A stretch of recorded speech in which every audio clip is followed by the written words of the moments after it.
Um, Welcome to the fake news channel. We got some more fake news for you today, people, and we got our um, favorite news station out here, and they're standing outside of Trump Tower in the snow. All right, Kristen Welker. Um, if you remember when this first, and I made a video talking about why the media is pissed and why they're doing what they're doing. It all started out as a way to keep Trump from being the president, but now that he's going to be the president, it's more turning into a vendetta. Nothing that they're doing is going to change anything. They've lost all of their power that they had, and they're relying on their handlers to assist them. And that's why we're hearing about, you keep hearing intelligence community. Well, look, and there's proof out there. This is actual facts. A long time ago, the CIA started using journalists and reporters as assets. All right, this is nothing new. Okay, go read the book Economic Hitman. All right, the CIA, they move into an area, or any kind of intelligence. This is intelligence 101. This is not just CIA, but the CIA do this too. They move into an area and they start creating assets. All right, an asset could be anything. It could be the guy that works security at the one place where I'm trying to get some information. It could be the secretary working over here for the one guy that's got the authorization to get somewhere else. It could be a news journalist that I want to put stories out for me. There could be, it's a large array of things. Okay, and we know that a bunch of journalists are assets for certain handlers. Some of them are out of the Clinton organization. The WikiLeaks showed a list of reporters that have ties to the Democratic Party and the Clinton campaign, and some of them are from the intelligence community, but they're all on the same side. Okay, you have to understand that. All right, there's different factions of the same side jockeying for power and helping each other out and doing certain things. So these people, they're out in the cold, they're losing against Trump, and now they're relying on their handlers to bail them out. But I think that they're basically gonna do to them that they do to all their assets that are no longer of value. They're going to leave you out in the cold. That's what the CIA does. That's what the intelligence community does. They use you until you're no more used to them, and when you're no more used to them, they leave you out in the cold and they jump on the next train. Okay? And that's what's going to happen. So here we go. Let's check this out. Let's see what they got. Are running high here after details leaked about that intelligence report making the case that Russia tried to interfere in the U.S. election, that causing the president-elect to lash out at the intelligence community once again, all setting the stage for what could be a day of fireworks here at Trump Tower.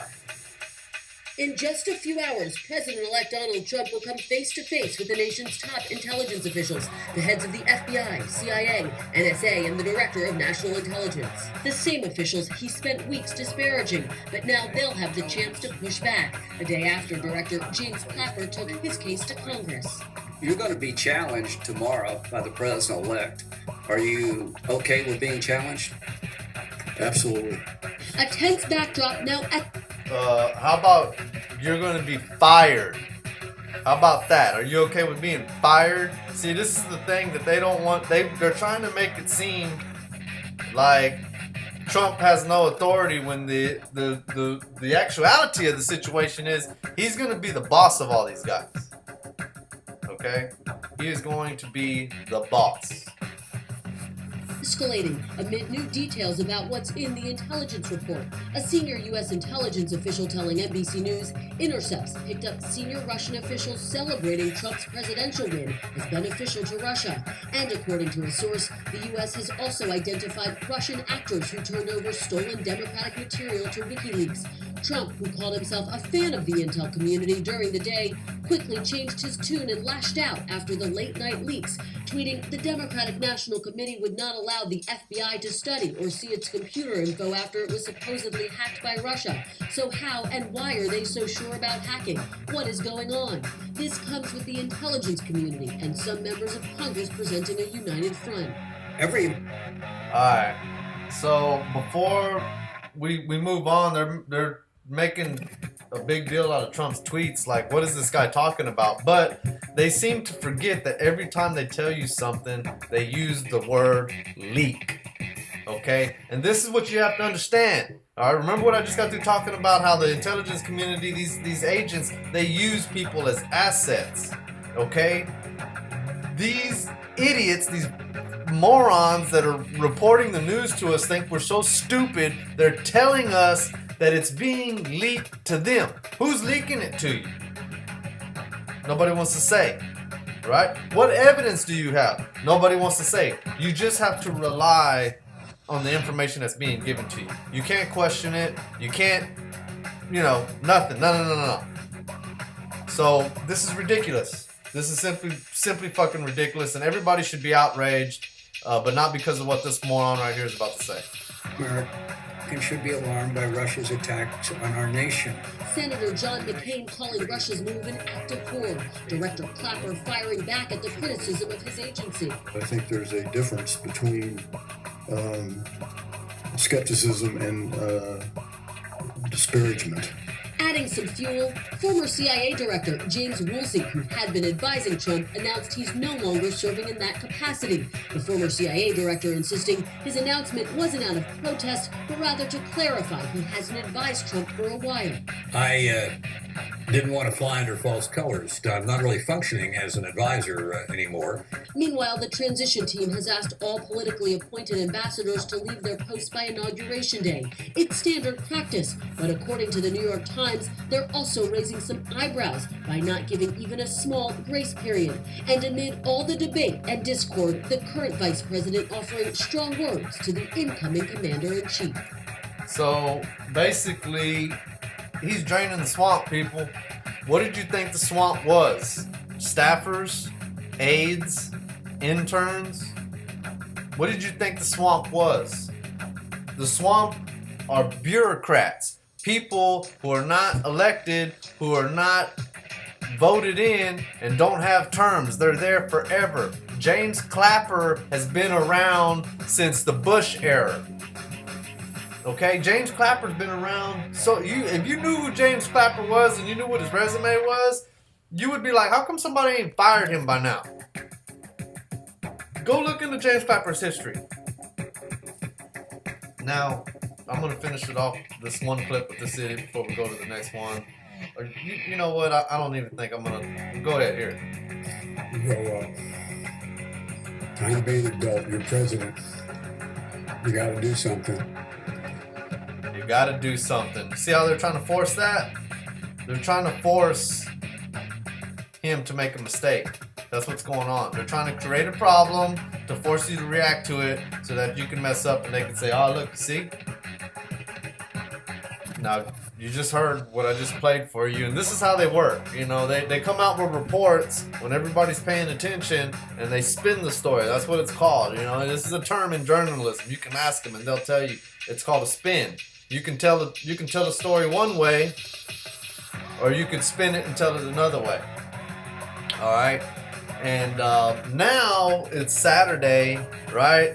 And nobody's watching TV. It's cold all across the nation. These idiots are out in the cold, right? It's Saturday, and now listen to the way they're telling the story. This is how it's from this way. Check this out. Said that he will aggressively strengthen America's cyber defenses, tasking a team with coming up with a plan during his first 90 days in office. But on the central question of whether the Russians hacked into the American election campaign, the president-elect still sounds more skeptical than convinced. The conclusion by America's intel chiefs: a covert Russian campaign ordered by President Vladimir Putin evolved into an effort to help Donald Trump become president.